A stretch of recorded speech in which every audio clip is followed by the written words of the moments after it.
Olá, tudo bem? Continuando aqui os nossos comentários ao CPC de 2015, no vídeo de hoje nós vamos tratar sobre conflito de competência, previsão lá do artigo 66 do CPC. Antes, como sempre eu faço, quero te convidar, se você ainda não conhece, a conhecer os meus comentários ao CPC de 2015, CPC vivo, da editora Juruá. Você pode acessar o link aqui embaixo, o juruadocs.com, em que você vai encontrar o conteúdo digital dessa obra, né, com acesso aí a comentários, a notas de doutrina e também a uma seleção aí grande de enunciados de súmula e decisões judiciais divididas por cada artigo. É um trabalho bastante bacana que a editora faz e que eu participei aí na elaboração dos comentários. Então eu te convido, se você gosta desses comentários aqui, gosta das aulas do YouTube, eu te convido a conhecer o meu CPC Vivo. E é vivo porque a proposta dele é justamente diferenciada. É uma proposta de manter a atualização constante do CPC, sempre que sai alguma decisão importante nova, alguma modificação legislativa que impacte no processo civil, vai haver comentários a respeito disso lá. E você pode se manter então atualizado. Nesse tempo de pandemia, o acesso a esse sistema do Juradocs, não só ao CPC, mas a outras leis comentadas, é gratuito. Então, se você quiser conhecer a obra e está vendo esse vídeo aqui durante esse período de quarentena por conta do Covid-19, você está convidado a conhecer de forma gratuita esse trabalho. Se você está vendo depois, já passou o tempo, passou a pandemia e você está interessado em um CPC comentado, eu te convido a conhecer o meu, né, a prestigiar o CPC Vivo lá na editora Juruá. Você pode procurar lá pelo meu nome, você vai encontrar tanto a obra física, né, quanto a versão digital. Pois bem, feito o jabá, vamos falar sobre o artigo 66 do CPC. Ele disciplina que há conflito de competência quando inciso 1. 2 ou mais juízes se declaram competentes. E aqui ele está tratando do conflito de competência positivo, né? Há um debate aí entre dois juízos e cada um deles se afirma competente para o julgamento daquele mesmo processo. Nós temos então, como há duas afirmações de competência, temos um conflito positivo. E esse conflito precisa ser solucionado pelo respectivo tribunal.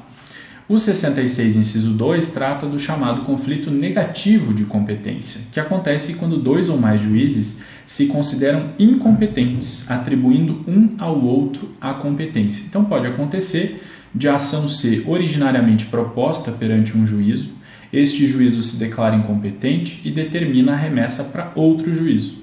Este outro juízo também se declara incompetente. E aí nós temos um conflito. Se este segundo juízo atribuir a competência a um terceiro, ele vai encaminhar os autos a um terceiro juízo, a fim de que esse terceiro juízo analise se é ele ou não é ele o competente. Se ele entender que ele também não é o competente e disser, por exemplo, que o competente é o segundo juízo, nós temos um conflito de competência. E aí esse conflito é negativo porque houve negativa de competência em cada um desses juízos, né? E o tribunal competente vai ter que analisar esse conflito e determinar qual é o juízo competente naquele caso concreto. Mas não é só nesses casos em que se dá o conflito de competência. Nós estudamos nos artigos 55, 56 e 59 alguns temas importantes. Eu não vou repetir aqui sobre esses temas e já vou remeter você aos vídeos em que nós tratamos desses artigos. O artigo 55 trata da conexão, o artigo 56 trata da continência. São duas causas, são dois fatores aqui de reunião de processos, né? E quando a gente fala em reunião de processos, a gente fala dos autos de processo que saem de um juízo e vão para o outro. E aí, eventualmente, pode acontecer de, nesses juízos, haver um conflito sobre para onde devem ser mandados os processos. Em qual juízo vai se dar a reunião de processos. E é isso que disciplina o inciso 3 do artigo 66. Quando, entre 2 ou mais juízes, surge controvérsia acerca da reunião ou separação de processos. quando eles não se entendem sobre para onde devem ser mandados esses processos, onde esses processos devem ser reunidos, nós temos aqui também um conflito de competência que precisa ser resolvido pelo respectivo tribunal. E a regra que vai resolver esse conflito é a regra da prevenção, quer dizer, é o juízo prevento aquele para o qual devem ser encaminhadas as ações conexas ou as ações em que haja continência. E a regra da prevenção está prevista lá no artigo 59 do CPC, e eu remeto você à análise daquele dispositivo legal e do seu respectivo vídeo, ok?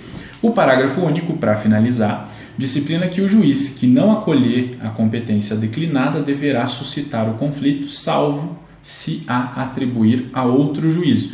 É aquele exemplo que eu dei quando eu tratava sobre o inciso 2 desse artigo 66, né? Então, um juízo se diz incompetente e determina a remessa para outro juízo. Se este segundo juízo entender que é competente, ok, o processo vai seguir ali. Se ele entender que ele não é competente, ele vai ter que decidir para onde ele vai encaminhar os autos daquele processo. Se ele vai encaminhar para um terceiro juízo, ou se ele vai dizer, não, o real competente é o primeiro juízo, mas ele não pode devolver para o primeiro juízo, porque o primeiro juízo já se declarou incompetente. Então, neste caso, ele precisa suscitar o conflito ao tribunal respectivo. E essa é a disposição do parágrafo único do artigo 66. Ok? Era isso que nós tínhamos para tratar a respeito desse artigo. E para finalizar esse vídeo, eu selecionei aqui um trecho de um livro chamado O 13º Apóstolo, de um autor chamado Deepak Chopra. Eu vou confessar que até o livro não é dos mais maravilhosos que eu já li, mas um trecho desse livro me pareceu inclusive bastante oportuno para compartilhar aqui com vocês nesse vídeo.